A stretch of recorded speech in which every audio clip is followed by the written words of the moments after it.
사업은 지나고 있습니다. 경전선 호남 구간 전철화 사업이 이제 가시화될 것으로 보이는데요.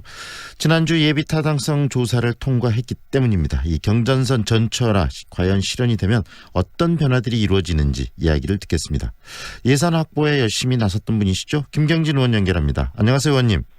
네, 안녕하십니까. 김경진입니다. 네, 경전선 예비 타당성 조사 사업 참 오래 걸렸습니다. 왜 이렇게 오래 걸린 거죠? 이게 일단 예산이 한 2조 남짓 이제 이렇게 드는 사업이다 보니까 굉장히 큰 프로젝트고요. 네, 두 번째는 현재 기준으로 보면 이제 철로가 굉장히 낡아 있어서 승객들이 거의 없습니다. 그러다 보니까 정부에서는 현재 승객이 없는데 그러면 앞으로 이게 들어서면 승객이 들어올까 이제 이런 식의 분석을 하다 보니까 쉽게 할 의지가 정부에서 없었던 거죠. 네. 그런 사업들을 결국은 예비 타당성 조사까지 이끌어내셨는데 그동안에 굉장히 노력도 많이 하셨죠? 예, 경전선 경유지 지방자치단체가 이제 기초단체, 광역단체 해가지고 한 5개 정도가 되고요. 네. 그 다음에 이제 기초단체까지 하면 20몇 군데가 됩니다. 그래서 이런 20몇 군데 자치단체장, 그 다음에 여야 국회의원 22명 이렇게 해서 이제 국회 토론회를 한 2번쯤 개최를 했었고요. 네. 그 다음에 정부에다가 즉각적인 예산 반영 사업을 좀 해달라 이런 기자회견도 몇 번 했었고, 공동건의문도 만들어서 정부에 제출을 했었고, 저하고 장경환 의원이 국무총리도 한번 찾아뵀었고, 그 다음에 김동연, 홍남기, 전현직 이 부총리들, 또 KDI도 저희가 몇 번을 찾아갔습니다. 그렇게 이제 여러 군데 찾아가서 이런 필요성에 대해서 말씀드리고 예타 통과해야 된다. 이렇게 얘기를 해서 정말 한 4년 거의 다 그냥 꼬박 걸린 것 같습니다. 어떻게 보면은 지금 국회의원 임기 4년 동안에 계속 이 경전선 문제에 또 김경진 의원께서 관심을 갖고 계속적으로 활동을 해오신 거네요. 예, 그렇습니다. 네, 왜 경전선 전철화가 필요한지 그 이야기를 다시 한번 그럼 꺼내주시겠습니까? 왜 필요하죠? 이제 경전선이 광주를 출발해서 순천, 진주, 그 다음에 마산, 부산까지 이렇게 이제 이어지는 국가 철로망인데요. 네. 이게 경전선이 되면 이제 어떤 관광 교류가 활성화된다든지 또 영원함 교류가 활성화되기 때문에 지역 감정이 해소된다는 이런 부분도 있지만 가장 중요한 게 부산, 김해, 창원, 광양, 여천, 그다음에 나주, 광주로 이어지는 남해안 경제 산업벨트가 완성이 됩니다. 그러면서 사실은 광양, 여천에 머물러 있는 전남 동부권의 경제적 활력이 나주, 광주로 이어지는 이런 효과가 있기 때문에 결국은 대단히 경제적 도약의 큰 기초가 된다.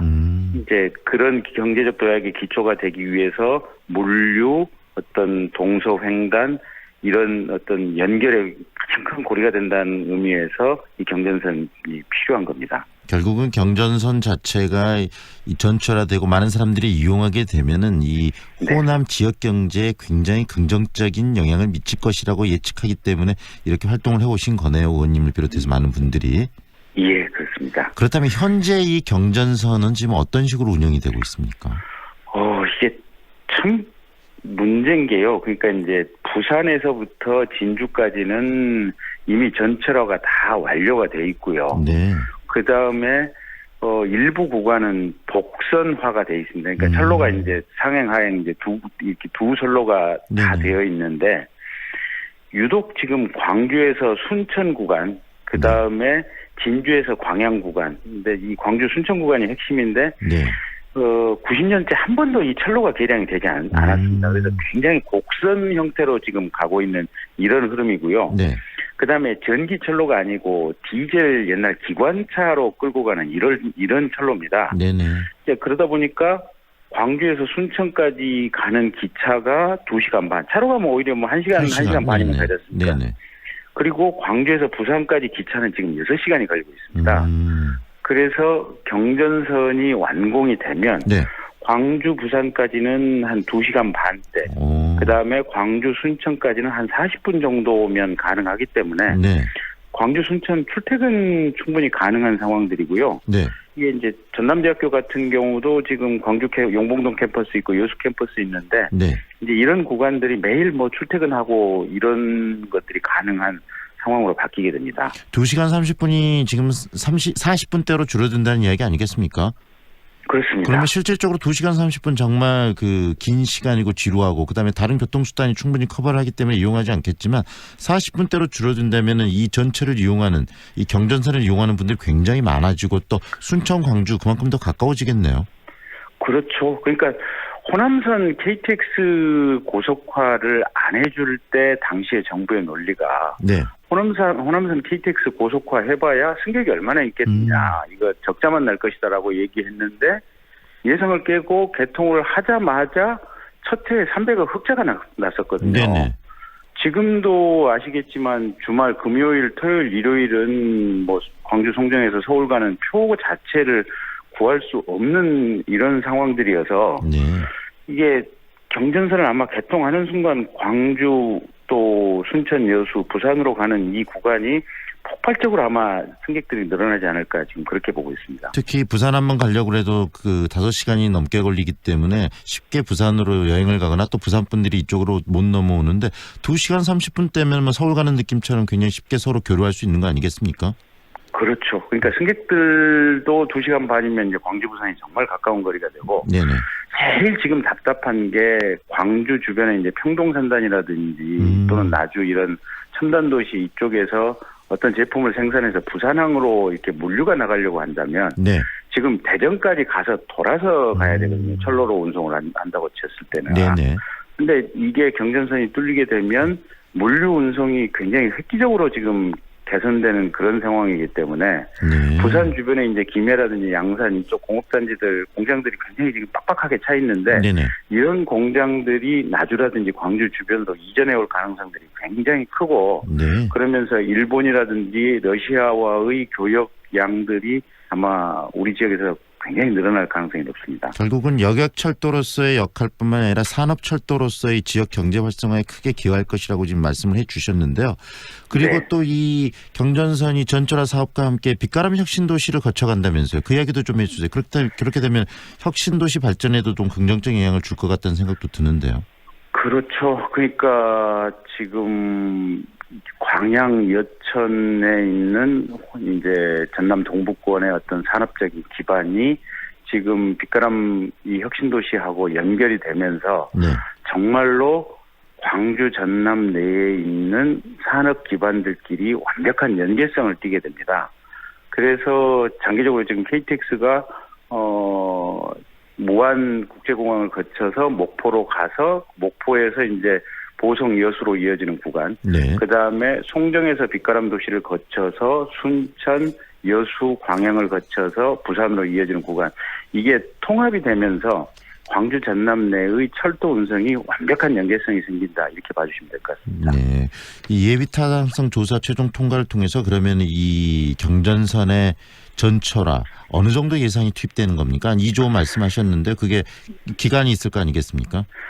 지금 사실은 내년 예산이 확보가 돼 있습니다. 그러니까 네. 예타 통과를 전제 조건으로 해서 지난번에 예산 통과시킬 때 국토부 예비비에서 내년에 경전선 관련된 기획과 설계를 실시하자라고 해서 국토부 예비비 항목으로 편성이 돼 있고요. 네. 근데 이제 이번에 예비 타당성 조사를 통과했으니까 이 예비비 지출의 근거가 생겨서 이제 당장에 내년부터 이제 예산이 지출이 되는데 네.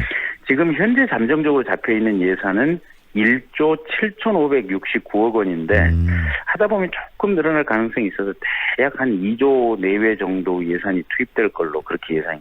그러면 됩니다. 실질적으로 이쪽에 사는 특히 광주에 사는 분들 또 순천을 거쳐서 부산까지 2시간 30분에 주파할 수 있는 이 경전선 이 네. 전철을 언제쯤이면 탈 수 있는 거죠? 2027년이면 탈 수 있을 것 같습니다. 네.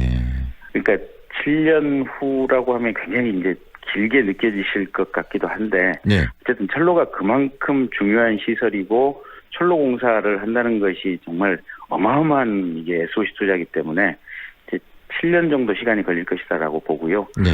7년 지나면 정말 광주 부산 가깝고 정말 하나로 통합될 수 있는 그런 계기가 될 것 같습니다. 네.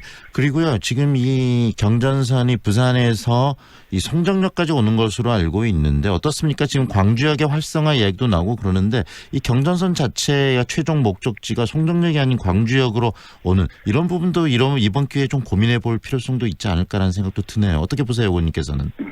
당연히 그렇게 되는 게 좋을 것 같고요. 그래서 이제 내년에 아마 기본 계획을 이제 내년 연초부터 수립을 하게 될 텐데 수립하는 과정에서 광주 전남 주민들이 광주역이 최종 종착지가 되어서 그래서 광주역도 좀 활성화를 네. 꾀하고 그다음에 지금 전남대학교 캠퍼스 간 연계성도 있고 또 장성 담양 쪽에 물류 시설들이 의외로 좀 많이 있거든요. 네. 그러면 이 장성 담양 쪽에서 연계되는 이런 광주역과 어떤 물류 연계를 통해서 부산까지 갈 수 있는 이런 가능성들을 고려한다면 광주역을 최종 정착지로 해서 간다면 훨씬 아마 경제적인 효과가 배가 되지 않을까. 그리고 승객들 편의도 사실 외국에도 들어가 보면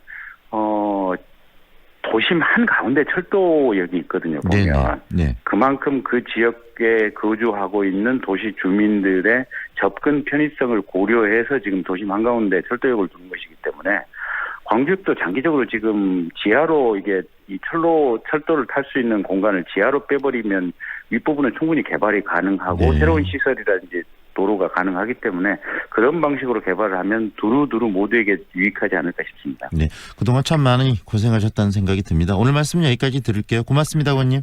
네, 고맙습니다. 지금까지 김경진 의원과 함께했습니다.